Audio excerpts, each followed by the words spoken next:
Andrea. Thank you so much for being here today. We're so grateful that we get to interview you. I would love if you could introduce yourself.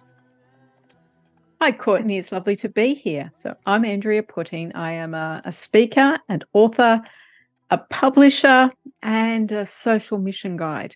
So, my life is all about communication, about getting words out, sharing stories with the world, stories that make an impact on other people, that give them an opportunity to grow and develop. And I just believe that if we can touch one person's life, we can change the world because it changes for them. I love that. I would love if you could tell us what your books are about. So basically, that is what my books are about. I have two books we're talking about today: Compassionate Purpose, Discovering a Life of Fulfillment, and Compassionate Prosperity, When Success is Not Enough. So they're both about social mission. I have a podcast that I've done called Social Mission Revolution, and I use a lot of the stories from from that podcast in my books. So basically, my books are a guide to people and businesses. So Compassionate Purpose is for individuals. Compassionate Prosperity is for business. So said they're a guide to finding that social mission that speaks to your heart, that when you're involved in it, you feel like, I can't not do this. This is something that excites me, that makes a difference in the world. And while it's making a difference in the world, it makes a difference in your world. It lifts you, it gives you fulfillment and helps you to have a better life. So I could say the Compassionate Purpose is about finding that perfect volunteer gig, or may help you if you might decide you want to start a foundation or something, but it would help you to just pinpoint what that is that's going to really excite you, so you don't go down the line and just go and hate what you're doing. Love that. What inspired you to write your books? Yeah, it's been a journey. It really started not with looking for this. I was looking for a way for businesses to be more employee friendly, I could say, about what it was about business that people weren't happy in their business or in their working. Because I had been an at-home mum with my husband working a lot of hours and never having time, and just becoming, I used to call him a working zombie, because he had no time or energy for anything else because of work being so hectic. So, that kind of affected the family. I started my own business and I worked at that for 7 years and got to a point it was like, well, surely there's something more. I just got bored with what I was doing. I lost sight of the purpose for the business and felt like I was really disconnected with that. So I sold that business and then I went to work for somebody else. And in that, I discovered that everyone was miserable at work in the long run, and I didn't like the way that business was running. Some of the big corporations were screwing the smaller businesses, and people were just kind of miserable at work. So I went on search for what is it? What is it, this thing that makes people come alive in their business? And while I was searching for that, I found myself in a social mission. I hadn't expected it. There was an episode in Sydney, which is 800 kilometres away, 500 miles. No, it's more than that, 1,000 kilometres, 800 miles away from where I live. And a gunman carrying an ISIS flag stormed into this chocolate cafe and took hostage the patrons, the staff, and they were for 24 hours or so. And in the end of that, the gunman and 2 innocent hostages were killed. Now, because he was absolutely tragic, and I'm just kind of skipping over this, but it's not to be skipped over. But what happened in the aftermath was that everyone was collectively holding their breath going, "Oh my God, what's gonna happen? There's gonna be an outpouring of hate onto the Muslim community." It was just really scary. And the Muslim community, they were scared to go out of their homes. They were taking their religious garb off. They didn't feel safe on public transport. So what happened was the response was not of one of hate, it was one of love. 150,000 people went onto social media with the hashtag I will ride with you. So they were offering to ride the train, the bus, the ferry with Muslims to ensure that they arrive safely.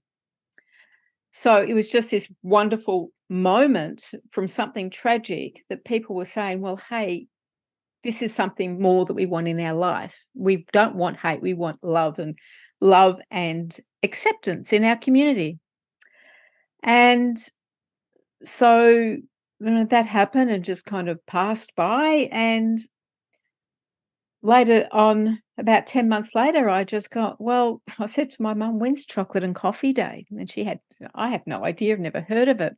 And it was kind of like, well, okay, well, I need to start it. So I started chocolate and coffee day for religious harmony. And so that became my social mission, encouraging people to reach out, sharing chocolate and coffee, and have a conversation with someone who is different to them. So, long story to get to this point, this is what started me to have, it's like, well, this social mission's made so much difference to me in my life. What difference does it make in other people's life? And how does that affect business? So then I started my podcast, Social Mission Revolution, to talk to people to understand and to learn more about how social mission affects them and their business. And I did a lot of research. And then eventually I thought, well, it's time to sit down and write the books. And so that's what I've done. I've written the books. They're not long books, they're fairly thin books because people are busy and they don't want to read it, so they can read this fairly quickly. But it gives the why, the what, and the how of finding that social mission that speaks to your heart. Love that. When you were writing your books, who were you thinking of when it comes to who your books are for? Yeah. So because I've got two different books, that was where I was only writing one book, and then I was advised by my book coach. He says, you got to split this. This is for two different people. And so one, Compassionate Prosperity, was written for maybe the small to medium size business. It can also be for a bigger business, but that was who I had in mind, was somebody who may have 10 employees and was just feeling like, I've had success. My business is growing. It's doing well, but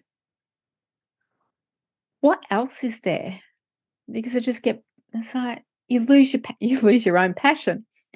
And there's some people that I spoke to on my podcast whose stories are in the book of how they were mega successful and then they just lost all of their passion because what next? What else is there to do?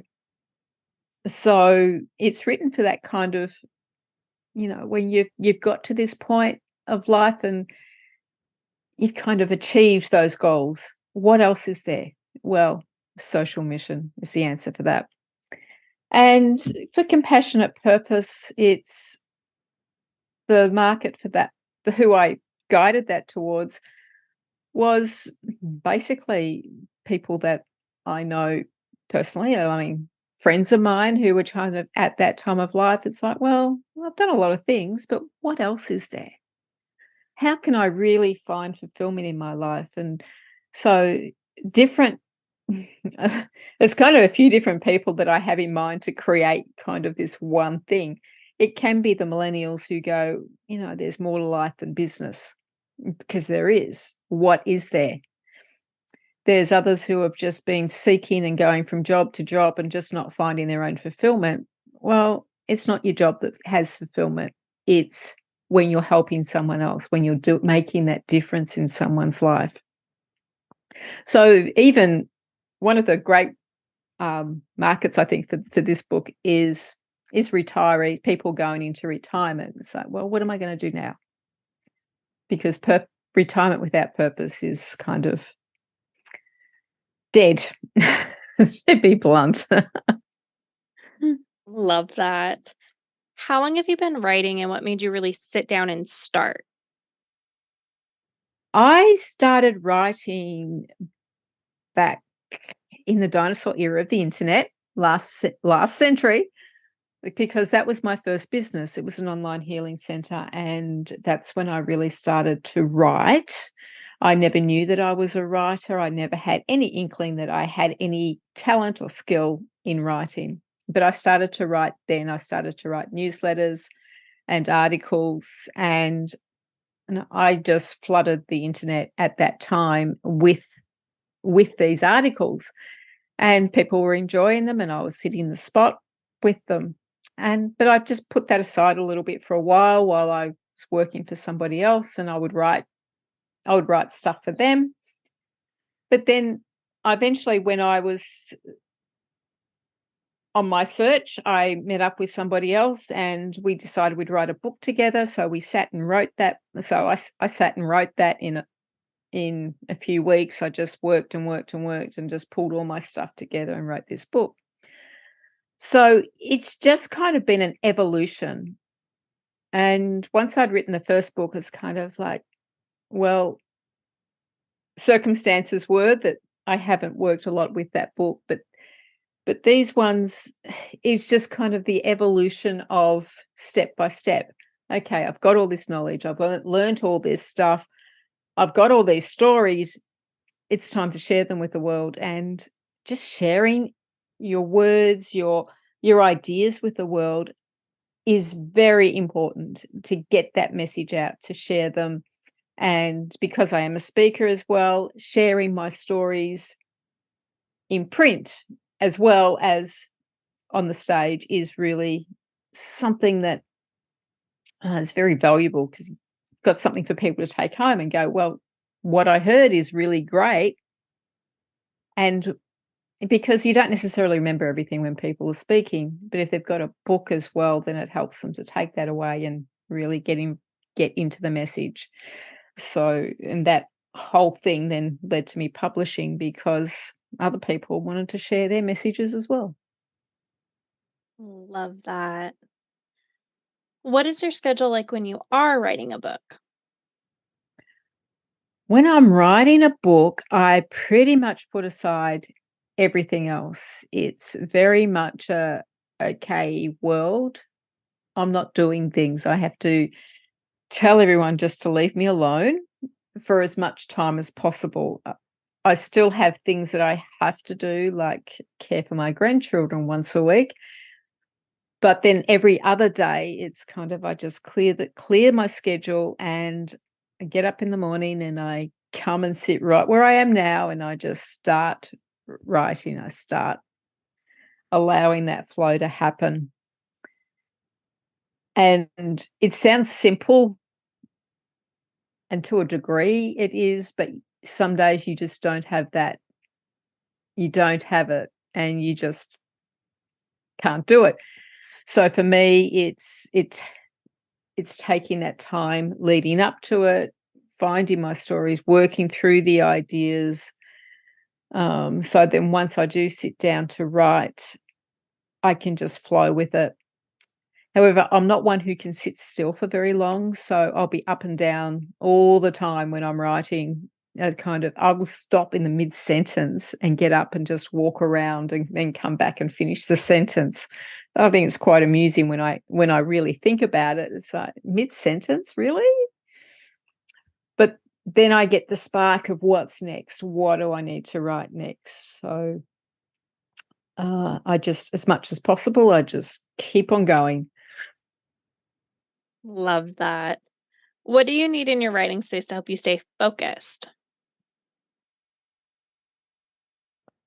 I need my phone not to be not to be buzzing. I need people to stop connecting, sending me messages. I should just turn it off. I know.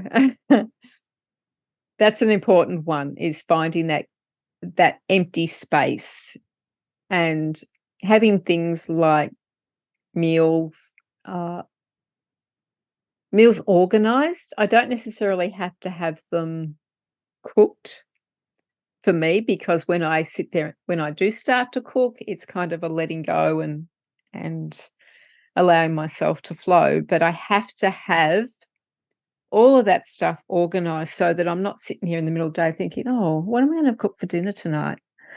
So I can just keep going. I just need to have the world organized before I start. Love that. What is your favorite writing snack or drink?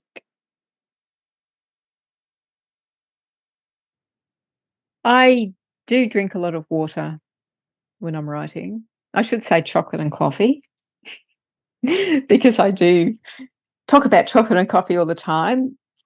I do occasionally have a bit of chocolate to inspire me, especially when I'm writing about chocolate.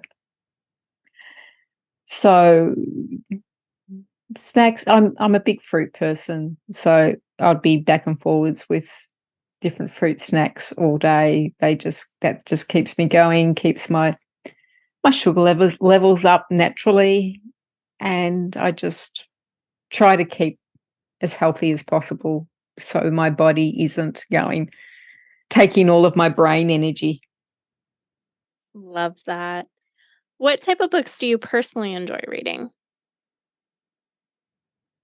I enjoy books that have a spiritual context to them, books that take me deeper into an exploration of who I am and what I have to offer to the world. I enjoy people's stories, people's ideas. I don't read much nonfiction at all. Not the same. I don't read much fiction at all. I read nonfiction. Although once in a while I'll read fiction, but it's not high on my level. If I look at my bookshelf, I might find 2 or 3 fiction books. But really, it's all about just it's not necessarily personal development, but deep explorations of who we are and how we Love discover ourselves. love that. Are there any books or authors that inspired you to become a writer? That is a good question. I have to look over at my bookshelf and see what inspired me. I really can't think of anyone in particular. I know that I have gone through a lot of different phases in my life, so with the things that I've read. So it's kind of hard to pinpoint somebody because it changes. So people like Wayne Dyer, and see the how much he has made a difference in people's lives. Deepak Chopra, uh, Deborah King. So I look over at my bookshelf. Um, Even people whose books I haven't read have inspired me to write. Someone like Louise Hayes. Now, I haven't read her books. I do have one, but I've never read the whole book. But she has inspired me to keep on writing, especially as I'm not a young chicken. And she started quite in her second half of life. I don't know in what age. But people like that who believe in something and really want to express themselves and aren't afraid to be vulnerable and share that with the world. Love that so much. What books did you grow up reading? Did you have an all-time favorite? Ah, yes. My favorite book is one that I've written about a couple of times as an adult, and it's called I'm Tired of Lions. where this little lion, Leo, is tired of being a lion. So he wants to be something else, and he goes and looks at all the other beautiful animals, and he wants to be these other animals. And then he eventually he keeps going back to his mum, "I wanna be this, I wanna be that." And he eventually finds the animal that he really wants to be, and he saw it in a puddle. The animal he wanted to be was himself, and he didn't know that it was himself. He just saw this other beautiful animal in the puddle, and that was who he wanted to be. So I just love that story. I think it has a lot of why I've written about it as an adult is because I've gone back to that and gone, wow, this is actually a really good story for us to stop and think, well, we can envy all these other people for what they have and who they are, when reality is who we are is perfect. So I just, that is definitely one of my all-time favorite books as a child, which I must share with my grandchildren because I still have it. Love that. That's such an amazing one. On the other side of that, now as an adult, what are your favorite series or authors that if they come out with something, you automatically grab it? Ooh. Um, yeah,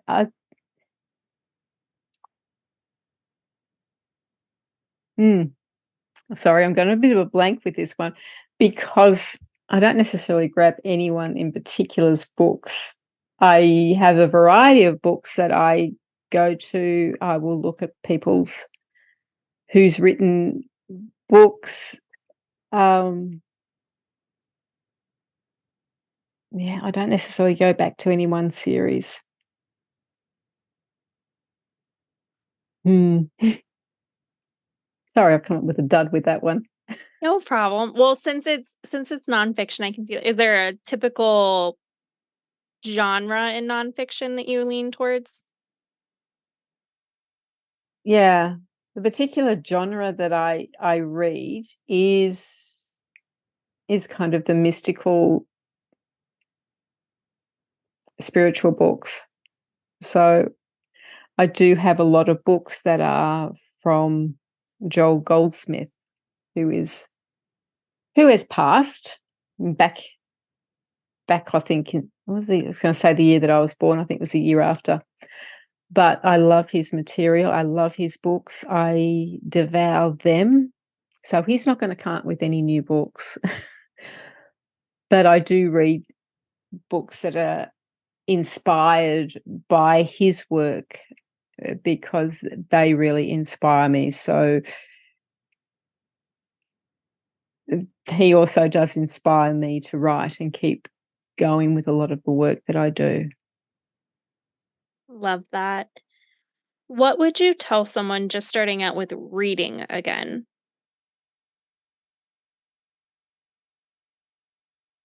It's very much like my message that I put in my book is no matter what you pick up, it's right for you. That's not the book message in my book, but I just think about it as that everyone has something different that they want to share, that they want to learn about. So what is it that you want to learn about? What is it that inspires you? I mean, you could use the process in my book, Compassionate Purpose, to pin that down if you really wanted to. So I would just say start. Find something that really takes your interest and read it because there's definitely going to be something that's going to inspire you and possibly change your life. Love that.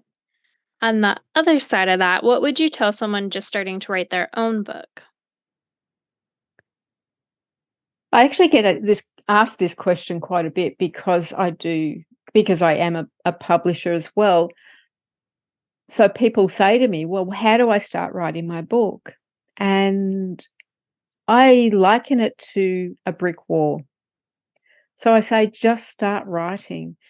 Don't worry about writing a whole book to start with. Just write your stories, write your ideas, write them as if they're an article. And even if they're separate, doesn't matter, just write so that you've got this basis of material. So these are like your bricks that you're building. So one after another, just write something. And then when you do sit down to write your book, you really just put in the mortar in. So you've got your stories all together. You can just bring them together and you start writing and you go, oh, I know what story I need here, and just pull it out and go, there it is. I've just put the brick in the wall and then I build a bit more mortar around it and put another brick in the wall. So if you look at it in a small chunks, it's a lot easier than going, oh my God, I've got to write a whole book, hundreds of pages. Well, I hope you don't write hundreds of pages, but thousands of words to put together a book. How long is that going to take me? It's just going to be overwhelming. So just start writing your stories. Love that. What's one thing that people are generally surprised to find out about you?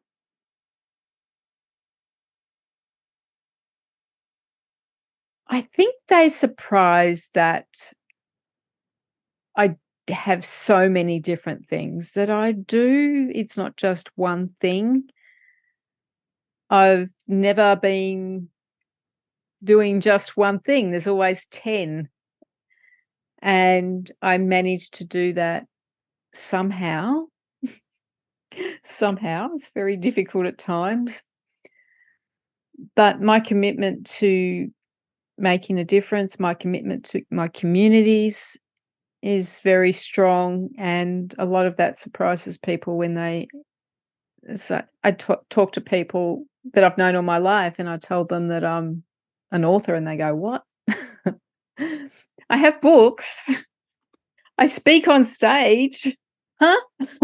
Yep, that shy little girl speaks on stage. Love that. Is there anything you would like to say or add? As my message is all about compassionate purpose, what I always want to add to people is to look at how you can make a difference, because no matter who you are, no matter what circumstances you find yourself in, you can make a difference. And it can be really simple. It can just be touching one person's life, because their life will be changed and your life will be changed, and that changes the world. And so just look around. There is something you can do, and it matters. Love that. That's so amazing. Where's the best place for readers to find your book? I know some readers love signed copies. Is that an option and the best place to connect with you? Yes, they can get signed copies if they want to come direct to me onto my website, andreaputting.com.au. And my books are in there, and that website connects to all the different things that I do, so they can find out more about my writing, my speaking, my publishing, my social mission. They will link them all to those kind of things, that if they want to find out more about those things. Otherwise, the books are available on all the online booksellers. Amazing. Thank you so much for coming on today. We're so grateful that we got to interview you. We'll be sure to drop those links in the show notes. That way everyone can find you. And again, thank you so much. Thank you, Courtney. I really appreciate your time.